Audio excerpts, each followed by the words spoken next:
तिरुमलवासा श्री वेंकटेशा हरि हरि गोविंदा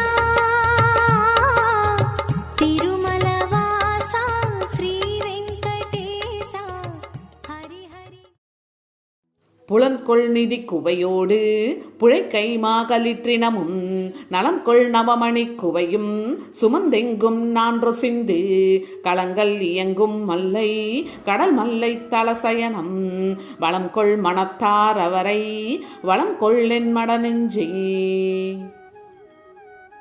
அறிவில்லாத நெஞ்சமே, தங்க கட்டிகளோடு பெரிய யானை கூட்டத்தினையும் நவரத்தின குவியல்களையும் சுமந்து எங்கும் கப்பல்கள் சுற்றி கொண்டிருக்கும் மாமல்லபுரத்தில் இருக்கும் தலசயன பெருமானை சுற்றி வருவாரை நீயும் சுற்றி வருவாயாக.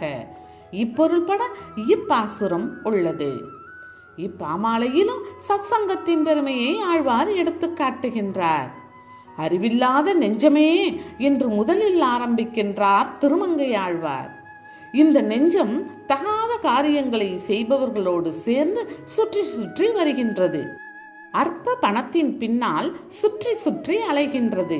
அற்ப ஆயுளில் முடிந்து போகும் பட்டம் பதவி போன்றவற்றை முற்றுகையிட்டு சுற்றி சுற்றி வருகின்றது. அதனால்தான் அறிவில்லாத நெஞ்சமே என்று ஆழ்வார் கூறுகின்றார். உண்மையான அறிவு என்பது உண்மையான நிலையான பரம்பொருளையே சுற்றி வரும் என்பது உட்பொருள் ஆகும். அந்த உண்மையான அறிவு வினை பயன்களின் அடிப்படையில் தான் வருகின்றது. நல்வினை பயன் கனியும் பொழுது உண்மையான அறிவு ஒருவருக்கு உதயமாகின்றது. தீவினை பயன் வெளிப்படும் பொழுது உண்மையற்ற பொருட்கள் மீது மோகம் வருகின்றது. இதுதான் ரகசியம் ஆகும். இதனைத்தான் வேதாந்தம் திரும்ப திரும்ப சொல்லுகின்றது. ஆழ்வாரும் இதனையே இப்பாசுரம் மூலம் கூறுகின்றார். நெஞ்சமே, மாமல்லபுரத்தில் வீற்றிருக்கும் தலசயன பெருமானை சுற்றி வருவோரை நீயும் சுற்றி வருவாயாக என்று அவர் கூறுகின்றார். அடியவர்களை சுற்றுவது ஆண்டவனை சுற்றுவதற்கு சரிசமம் என்பதை நம் அனைவருக்கும் இப்பாசுரம் அழகாக வழிகாட்டுகின்றது. பஞ்சி சிறு கூழை உருவாகி மறுவாத வஞ்ச பெண்ணஞ்சுண்ட அண்ணல் முன்னன்னாத கஞ்சை கடந்தவன் ஊர் கடல் மல்லை தலசயனம் நெஞ்சில் தொழுவாரை தொழுவாயன் தூய நெஞ்சே.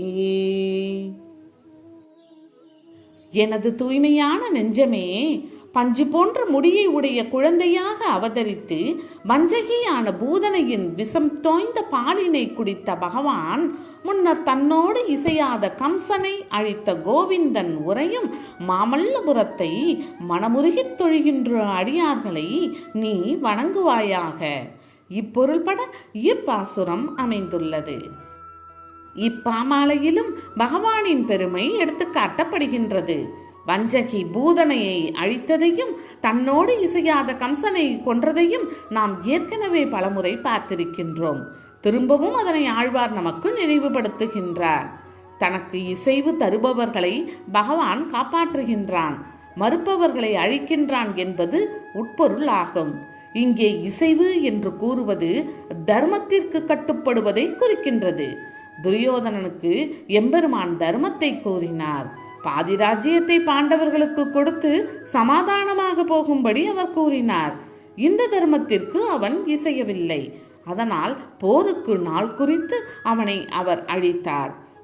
கோகுலத்து ஆயர்கள் கிருஷ்ணன் சொன்னபடி பசுக்களுக்கும் மலைகளுக்கும் விழா எடுத்தார்கள்.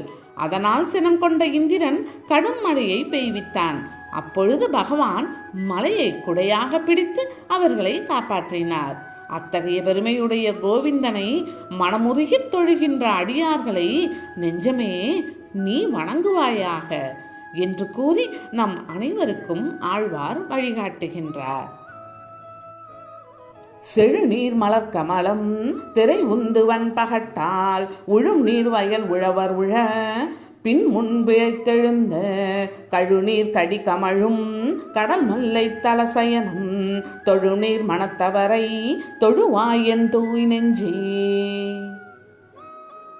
எனது தூய்மையான மனமே, விவசாயிகள் நீர் அலைகளையும் தாமரை மலர்களையும் தள்ளுகின்ற காளைகளை ஏரில் பிணைத்து வயலை உழ அவ்வுழவுக்கு முன் தாமரை செங்கழு நீர்ப்பூ இரண்டும் தள்ளப்பட்டும் பின்னர் உழவில் தப்பி பிழைத்த செங்கழு நீர்ப்பூக்களின் வாசனை வீசும் திருக்கடல் மல்லையில் உள்ள தலசயன பெருமானை வணங்கும் மனத்தவரையே நீ தொழ வேண்டும். இப்பொருள்பட இப்பாசுரம் உள்ளது. இப்பாமாலையிலும் சத்சங்கத்தின் அவசியத்தை திருமங்கையாழ்வார் உணர்த்துகின்றார். சந்தர்ப்ப சூழல்கள்தான் மனிதனை சிகரத்தில் ஏற்றுகின்றது அல்லது படுகுழியில் தள்ளுகின்றது. அந்த சந்தர்ப்பங்களை நாம் தான் உருவாக்கி கொள்ள வேண்டும். நெருப்பில் விரலை வைத்தால் சுடும் என்பது நமக்கு தெரியும். தெரிந்தும் கை வைத்தால் சூடுபடத்தான் நேரும். இந்த உலகில் லௌகீக வாழ்க்கையில்தான் பெரும்பாலோர் ஆழ்ந்து கிடக்கின்றார்கள். அப்படி இருப்பதால் அதுதான் சரியான வழி என்று ஆகிவிடாது. லௌகீக வாழ்க்கை வாழும் மனிதர்களுடன் பழகி பழகி இதுதான் வாழ்க்கை என்று பலர் முடிவு செய்து விடுகின்றார்கள். பொன்னுக்கும் பொருளுக்கும் ஆசைப்பட்டு வாழ்க்கையை விரயம் செய்வதற்காக நமக்கு இந்த சரீரம் தரப்படவில்லை. பகவானை சதா காலமும் போற்றி வணங்கும் அடியவர்களை வணங்கும் பழக்கத்தை ஏற்படுத்தி பிறவி எடுக்கும் பிணியை நாம் ஒழிக்க வேண்டும். இதனை வலியுறுத்தவே திருக்கடல் மல்லையில் உள்ள தலசயன பெருமானை வணங்கும் மனத்தவரையே தொழ வேண்டும் என்று தன் நெஞ்சுக்கு ஆழ்வார் அறிவுறுத்துகின்றார். தன் நெஞ்சிற்கு சொல்லுவது போல சொல்லி எல்லா நெஞ்சத்திற்கும் அவர் வழிகாட்டுகின்றார். பிணங்கள் இடுகாடு அதனுள் நடமாடு பிஞகனோடு இணங்கு திருச்சக்கரத்து எம்பெருமானார்க்கு இடம் விசும்பில் கணங்கள் இயங்கும் மல்லை கடல் மல்லை தலசயனம் வணங்கும் மனத்தார் அவரை வணங்கு எந்தன் மட நெஞ்சே. அறிவற்ற நெஞ்சமே, பிணங்களை எரிக்கின்ற சுடுகாட்டிலே கூத்தாடும் சிவபெருமானினுடைய இடப்பக்கம் இருப்பவன் சுதர்சன சக்கரத்தை ஏந்திய ஸ்ரீகரி. சிவனோடு திருமால் வீற்றிருக்கும் வானவர்கள் உலவுகின்ற பெருமையை உடைய மாமல்லபுரத்தில் பள்ளி கொண்டு அருளும் பரந்தாமனை வணங்கும் மனமுடையவர்களை நீ வணங்குவாயாக என்ற பொருள்பட இப்பாசுரம் உள்ளது. இப்பாமாலையில் சிவபெருமானும் திருமாலும் ஒருவரே என்பதை உலகத்தவருக்கு ஆழ்வார் எடுத்து காட்டுகின்றார். சங்கர நாராயணன் என்ற பெயர் இருவரும் ஒருவரே என்பதை நமக்கு உணர்த்துகின்றது. சிவபெருமான் பத்மாசுரனுக்கு வரம் கொடுத்தார். யார் தலையில் கை வைத்தாலும் அவர்கள் சாம்பலாக வேண்டும் என்று அவன் கேட்டான். சிவபெருமானும் அந்த வரத்தை அளித்தார். உடனே வரத்தை பரீட்சித்து செய்து பார்க்க நினைத்த அந்த அசுரன் அவர் தலை மீதே கை வைக்க எத்தனித்தான். அப்பொழுது திருமால் மோகினி வடிவம் எடுத்து அவனை அழித்தார். இறைவனின் ஒரு சக்தி வரத்தை கொடுத்தது, மறுசக்தி அந்த வரத்தால் வந்த ஆபத்தை விலக்கியது. ஆகவே ஆக்கல், அழித்தல், காத்தல் ஆகிய 3 தொழில்களும் ஒரே பரம்பொருள்தான் செய்கின்றது.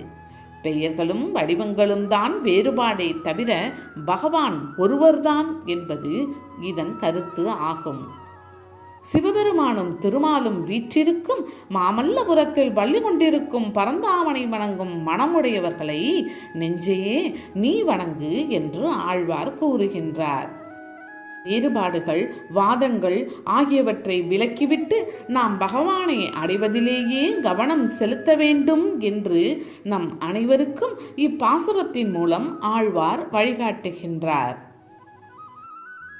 கடிகமழும் நெடுமருகில் கடல் மல்லை தலசயனத்து அடிகள் அடியே நினையும் அடியவர்கள் தம்மடியான் வடிகொள் நெடுவேல் வளவன் களிகன்றி ஒளிவல்லார் முடிகொள் நெடு மன்னவர்த்தம் முதல்வர் முதலாவாரே.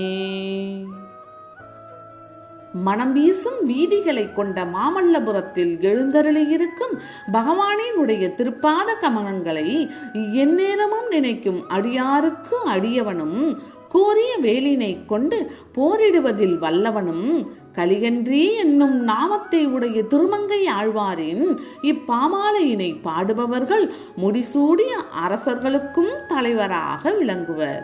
இப்பொருள்பட இப்பாசுரம் அமைந்துள்ளது.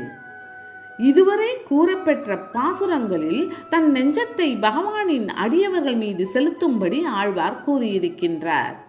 திருமல்லையில் எழுந்தருளியிருக்கும் தலசயன பெருமானை சுற்றி வரும் அடியார்களை நீ சுற்றி வர வேண்டும்.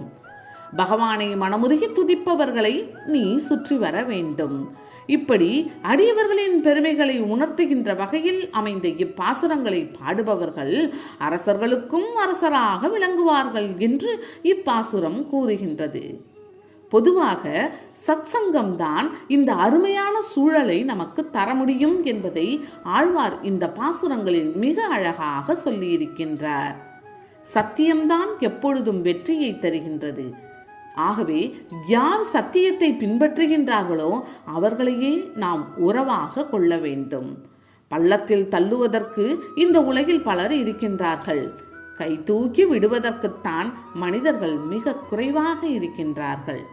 ஆகவே உண்மையான அடியவர்களை அறிவால் அறிந்து நாம் அவர்களுடன் பழக்கம் வைக்க வேண்டும் என்பது இப்பாசுரத்தின் உட்கருத்து ஆகும்.